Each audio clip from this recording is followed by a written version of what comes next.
Elon Musk and 50 Cent just detonated a truth bomb that has the entire industry on edge. And here's the twist nobody saw coming. Diddy isn't the boss, he's the distraction. If you've been staring at him like he's the final villain, you've been reading the wrong map. Because this time, it's not just talk. Elon holds something 50 doesn't: data. Receipts, years of private DMs from the Twitter days, now X, the kind of digital paper trail that can flip the whole story overnight. And that's why people are breaking this down like a pyramid. Bottom level, Jay-Z and Beyoncé.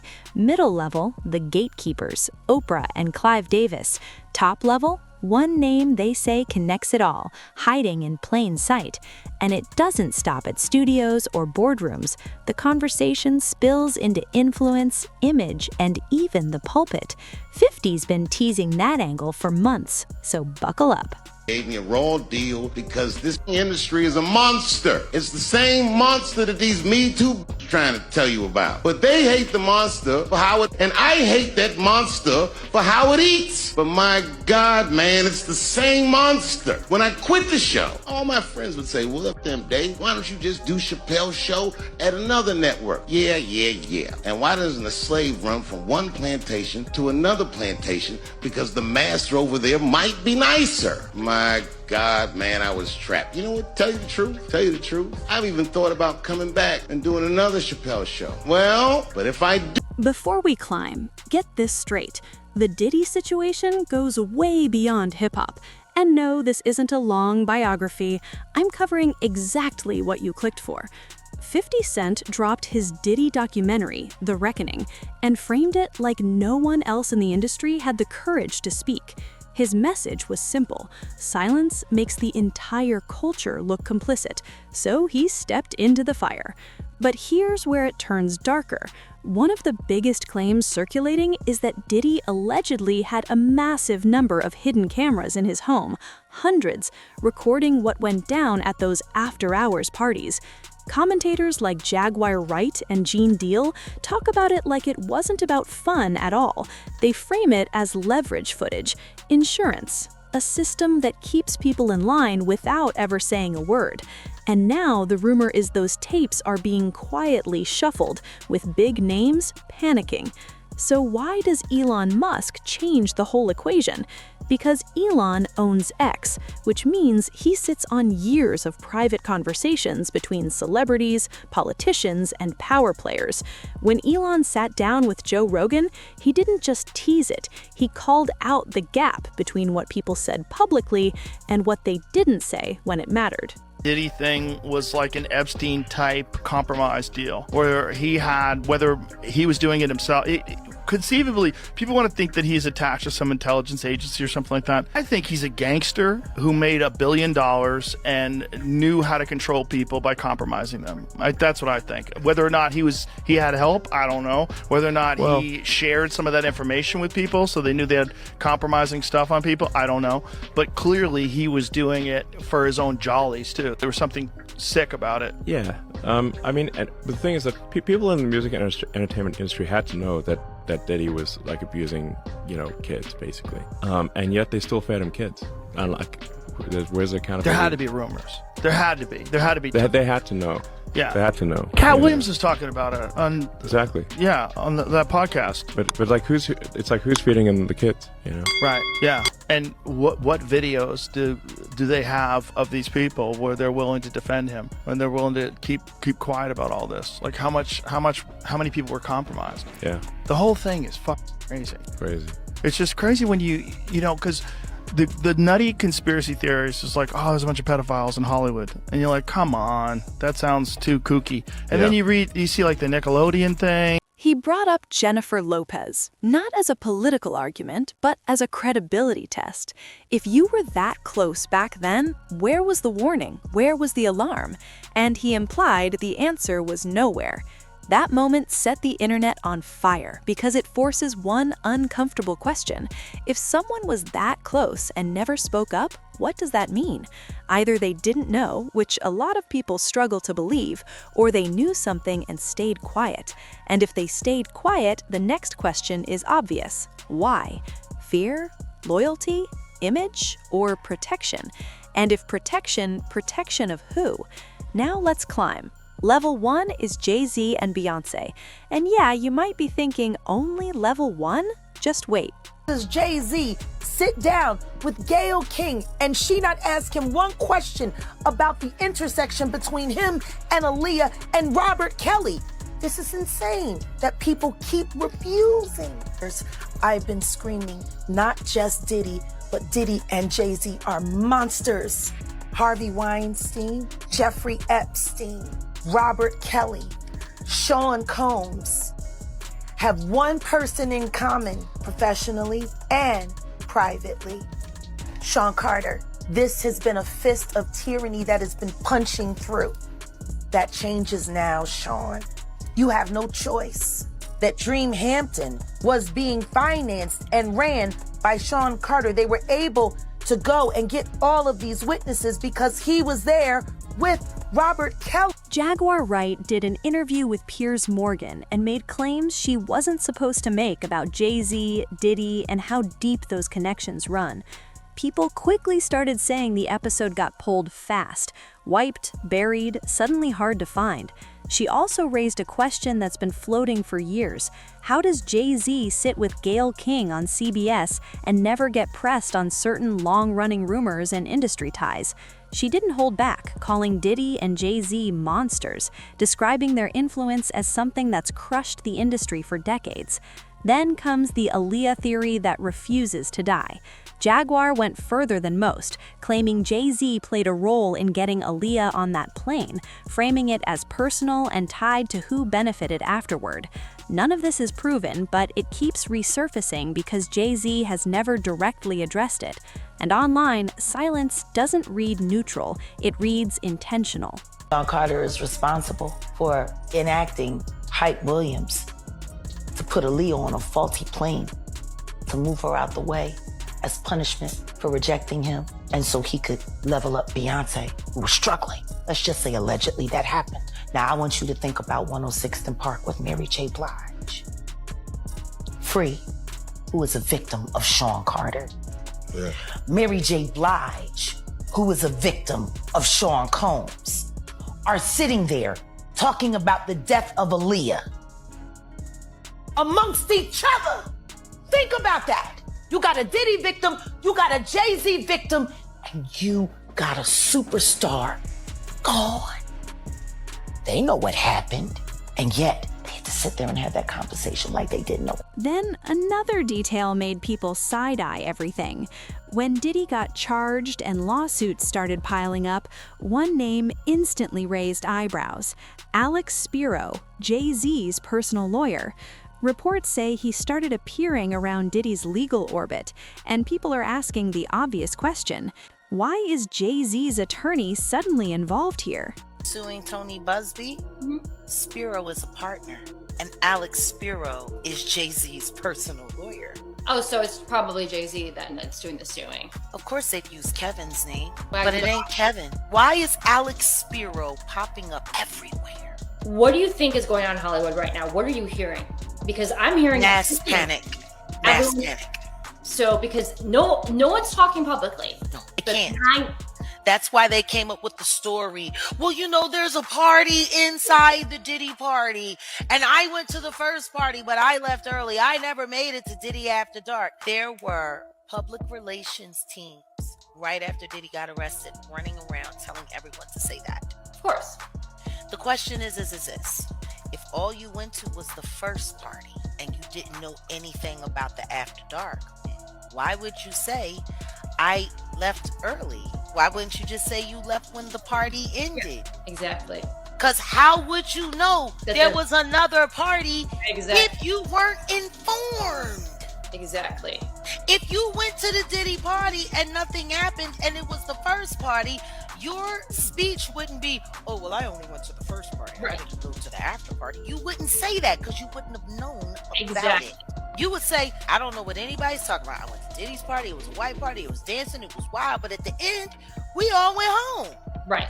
That's not what y'all are saying. Nope. You're saying, I didn't go to the second party. I only went to the first. The only thing you're proving is that you're hiding being there. Yeah. because you wouldn't have known about Exactly. her.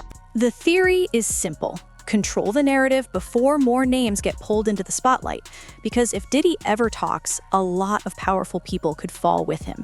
And that's why the conversation keeps circling back to Jay-Z's rise. You can't talk about that era without Big L.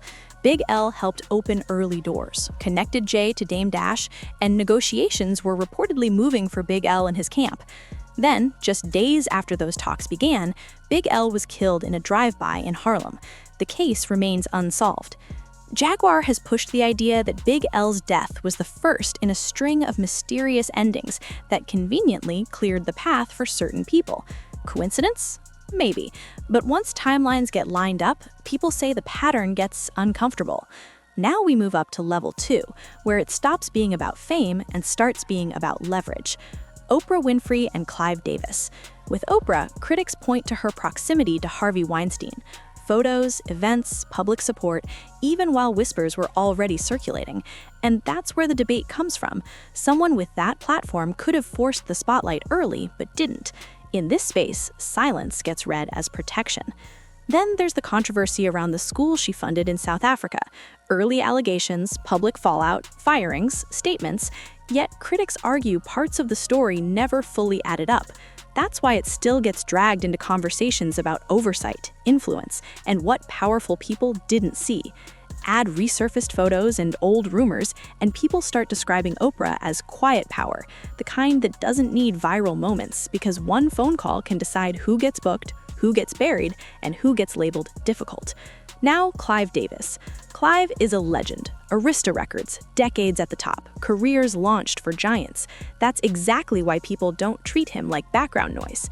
Suge Knight has claimed for years that Clive and Diddy weren't just mentor and protege, and that Clive allegedly described it as deeper than business.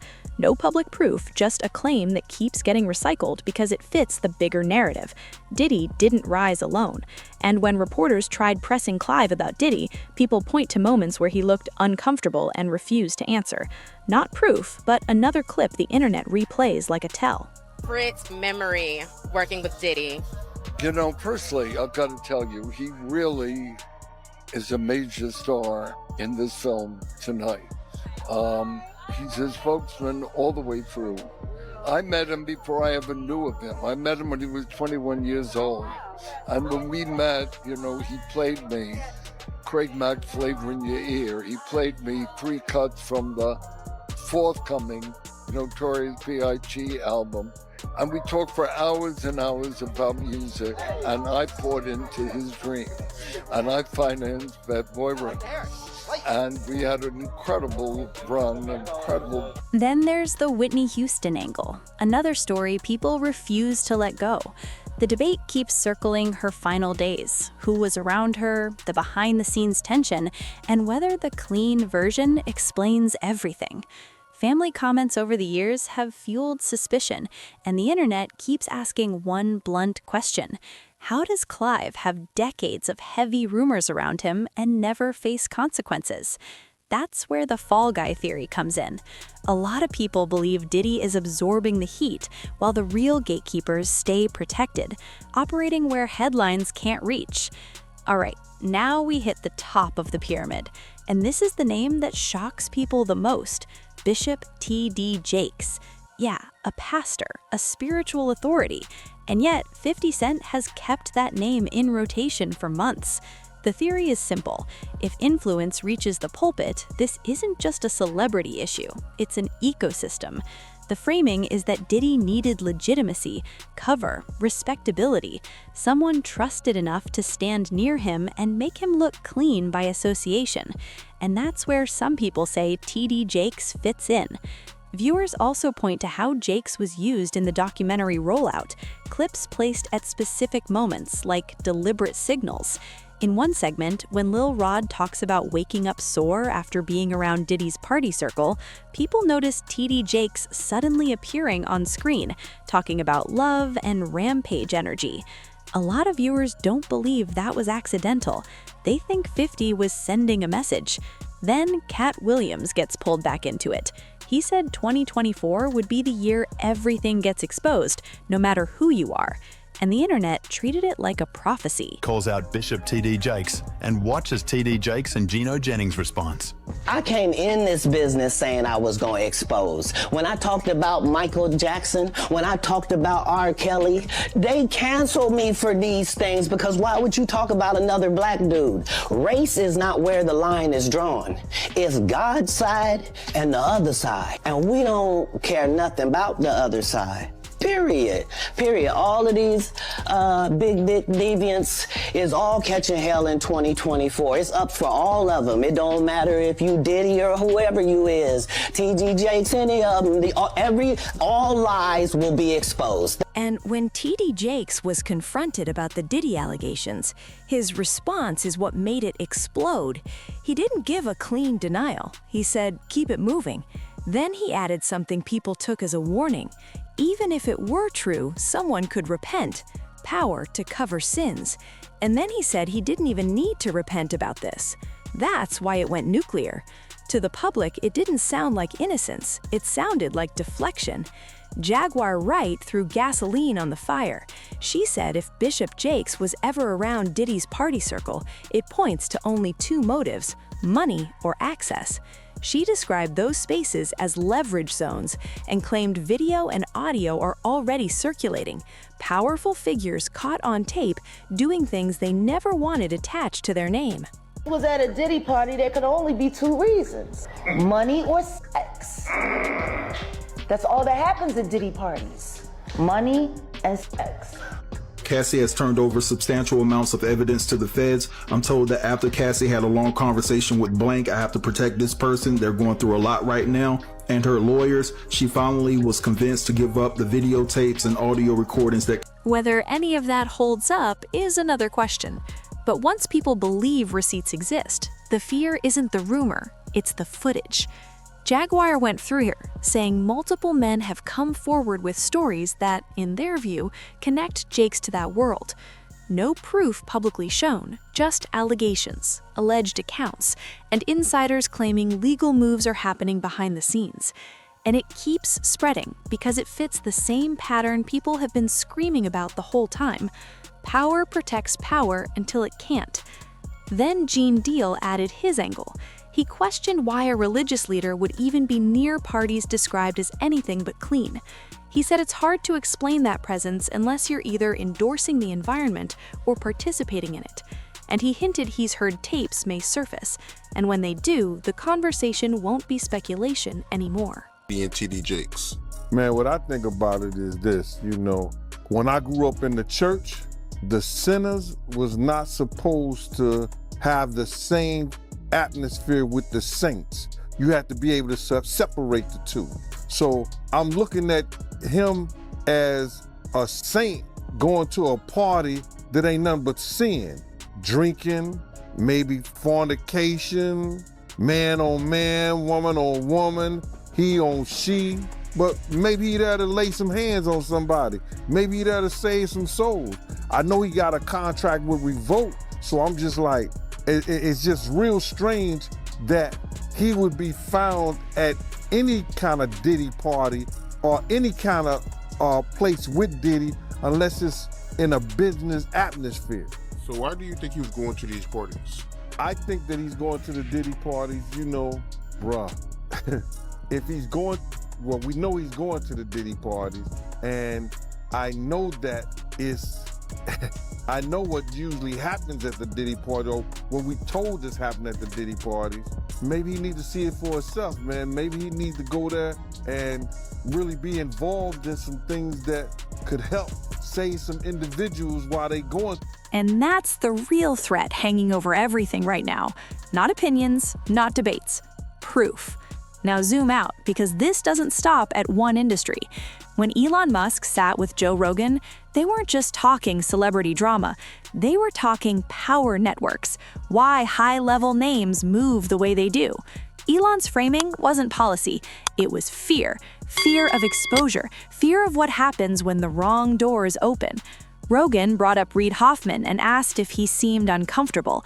Elon gave a one-word answer: yes. Then they compared the structure to an Epstein-style compromise model, the idea that once someone is captured in a compromising situation, you don't need to win arguments. You control them. That's the core of this entire pyramid. Not fame, not talent, control. And once you see it that way, a lot starts to click. Why certain people never speak, why certain stories disappear, why certain names stay protected no matter how loud the noise gets. Dave Chappelle said it differently, but the message landed the same. He's described the industry as a trap, not just contracts, but control. And when people asked why he didn't just take his show somewhere else, he compared it to running from one plantation to another. Different master, same chains. If someone that successful felt boxed in, what does that say about everyone else trying to survive inside the machine? This story isn't done. More names will get dragged into the light, more footage rumors will surface, more untouchables will suddenly look very touchable. So here's the real question. Do you think TD Jakes is actually the top of this pyramid, or is he just another layer hiding whoever sits above him? Drop your thoughts in the comments. And if you thought this was wild, the next video goes even deeper into the names people think are next in line. Meek Mill, Ashton Kutcher, Naomi Campbell. The list keeps growing, and the internet thinks the walls are closing in. We'll be right here for every twist as it unfolds. See you in the next one.